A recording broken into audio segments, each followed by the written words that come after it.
As busy moms, we all need shortcuts when it comes to dinner, y'all. And this right here is one of those meals. So this is chicken parm, but I'm going to be using chicken fillets that are already made. I'm going to be using these that are from Aldi. Y'all, they taste just like that, restaurant that rhymes with Pick-fil-A. Yeah, that's the one. All right, so we're going to put the chicken fillets in the oven. Then we're going to go ahead and make our asparagus. Make sure to not overcook. When it's done, it should still have that bright green like so.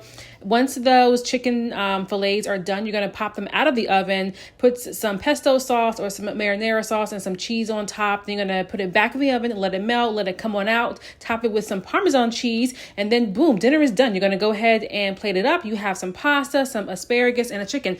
Thanks so much for watching. Make sure you follow along for more delicious dinner ideas.